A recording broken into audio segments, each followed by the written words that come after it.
trying to find, you know, the balance point between, you know, playability and durability, I suppose, because ultimately, you know, you've got to have the, you know, the longevity of the didge in mind. It can't, you know, it'd be nice to make them with featherweight, with beautiful resonance, but they're not going to last at all. So.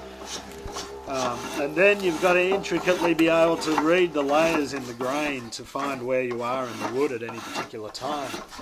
You know, because as you get down there, you can't see inside it.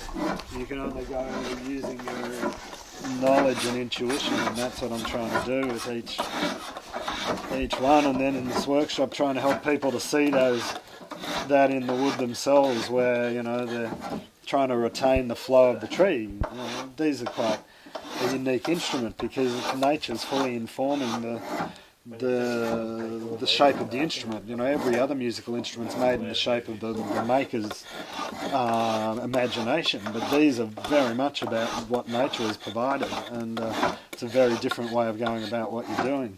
You've got to be really observant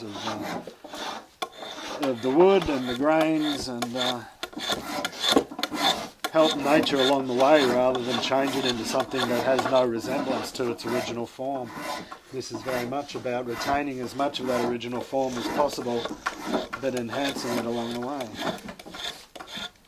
Really, you know, I think that's my idea when I'm doing the finishing work, is to take away the evidence of what I've done to it and let the tree part of it come out. Because if you shaved the wood off properly and taken the